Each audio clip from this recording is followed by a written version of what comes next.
Hi, this is Angeline, and this week is Pride Week. So this week I'm going to talk about all the labels, terms, and words related to the LGBT community. If you don't know, LGBT stands for lesbian, gay, bisexual, transgender. And there's actually a really long initialism that's like LGBTQQIP2SA. Note, the A at the end stands for asexual, not allies. While allies are cool, they are by definition not part of the community, therefore they do not get a letter. But the bad thing about this initialism in general is that no matter how many letters you keep adding on to the end, there are still going to be people left out. So there's actually a better initialism that you can use. It's GSM, stands for Gender Sexuality Minorities. Or even better yet, GSRM, which stands for Gender Sexuality Romantic Minorities. So basically that includes everybody, so it's a little bit better of a word to use. So now I'm going to start with gender-related stuff. Gender is based off what you identify as. This is different from sex, which is what you were physically born as. So I am physically female, so my sex is female, but I also identify as a female for gender, so my gender is also female. Gender is also different from gender expression, which is how you express your gender. Like, for example, how you dress. Just because someone dresses in a typical way that a female would dress, that does not mean that their gender is female. They could be male or anything else. Now some words related to gender. Cisgender is meaning that you identify as the same gender you were physically assigned at birth based on what you physically are. For example, I am a cisgender female because I was physically born with female genitalia and anatomy, and I also identify as female, so I am cisgender. The opposite of cisgender is transgender. This is a transgender flag. Transgender is when you identify as a different gender than the one you were physically assigned at birth. You also might see trans star, which means that they're transgender but they actually haven't transitioned yet.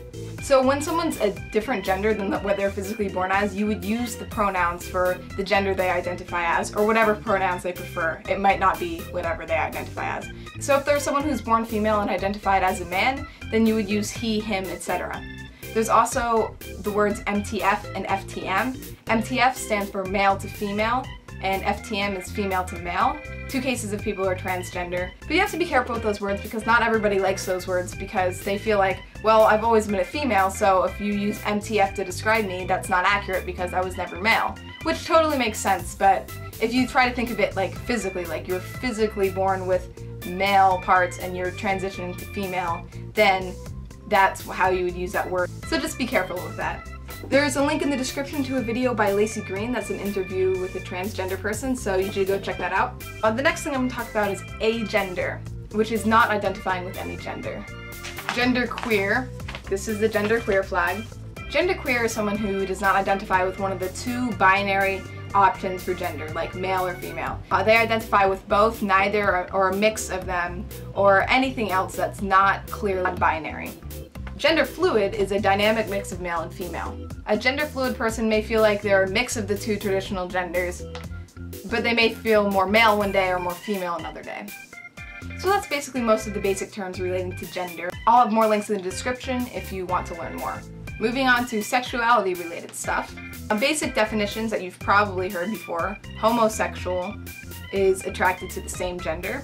This is the gay pride flag. Heterosexual means attracted to the opposite gender. Bisexual means attracted to two genders. This is the bisexual pride flag. Usually it's the male and the female gender, but it really could be any two genders. Pansexual means attracted to all genders. This is the pansexual pride flag. Asexual means not sexually attracted to any gender. This is the asexual pride flag. So I'm going to come back to this later because there's a lot that people don't know about asexuality, and it's really important because I feel like asexuality is often misunderstood. Gray A is a word for people who don't define themselves as strictly sexual or strictly asexual. So it refers to like the gray area in between those two. Polysexual means attracted to more than one gender. This is the polysexual pride flag. So two genders would be bisexual, 3, 4, 52 would be polysexual, and all would be pansexual. Now the opposite of this would be monosexual, which means attracted to one gender. Examples of this would include homosexual or heterosexual. Demisexual refers to people who do not experience sexual attraction until they have a strong emotional connection with someone. Another thing, if there's a person who is non-binary in gender and they want to say that they're attracted to men, it might be weird to say like heterosexual because that might not be like the opposite gender. So there actually are words for attracted to men and attracted to women. Androsexual means attracted to men, and gynosexual means attracted to women. Now I'm going to go into another part that I have not discussed yet, which is romantic identity. This is different from sexual orientation, which I just described. Sexual orientation is who you're sexually attracted to. Romantic orientation is who you are romantically attracted to, like who you would want to have a romantic relationship with. Your romantic identity can be completely different from your sexual identity. Like someone could be hetero-romantic homosexual, or someone could be pan-romantic asexual, or aromantic pansexual, or basically any combination of a lot of things. Usually the same prefix is used for sexual orientation. So that's what the R stands for in GSRM. So now I'm going to talk about some things that you should know about asexuality. 1. Asexuality is defined as the lack of sexual attraction. If someone's asexual, then they're not sexually attracted to anyone. Pretty basic what I said before. 2. Asexuals can be romantically attracted to other people. Like I said before, like you could be like homo-romantic asexual, and that would describe someone who isn't sexually attracted to anyone but would want to be in romantic relationships with people of the same gender. Number 3, there are also aromantic asexuals who are not sexually or romantically attracted to everyone. 4, asexuality is asexuality. It does exist. It's just like heterosexual and homosexual. It's another sexuality. Asexuality is not a decision to refrain from sexual contact, and it's not a mental disorder. And it's not related to like hormones or anything. It's not a chemical imbalance inside your brain. That is not true. It's just a sexuality like everything else. Number 5, asexuals aren't necessarily afraid of intimacy. Many asexuals are in relationships with both other asexual people or sexual people. Number 6, current statistics suggest that about 1% of the population is asexual, but that number might actually be higher.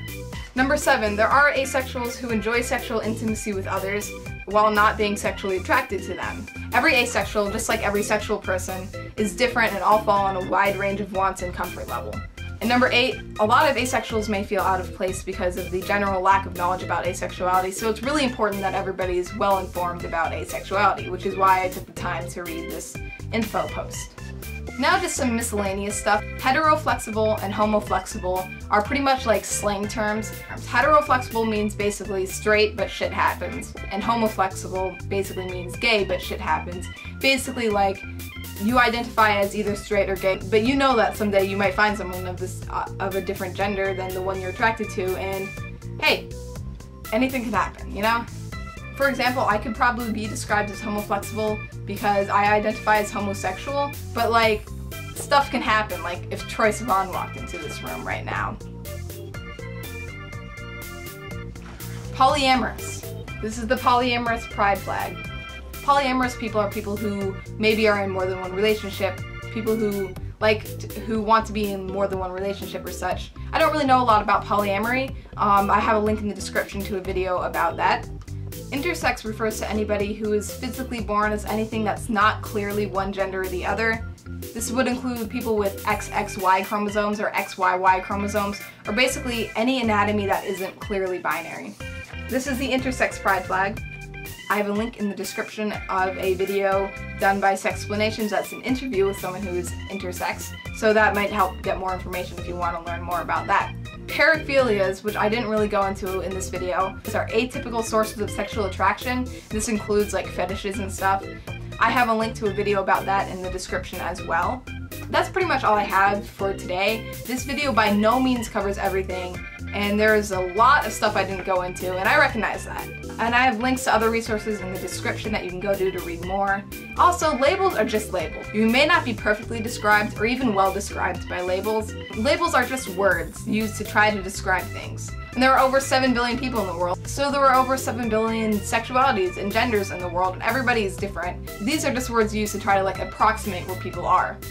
Hopefully this video helped in some way. Hank Green did a video that includes a lot of the same stuff as this video, except he probably explained it better, so I have a link to that in the description as well. If you have any questions, you can always ask me on Tumblr. if I can't answer the question. I'll try to lead you to some place that you can find the answer. But yeah, that's it. Bye.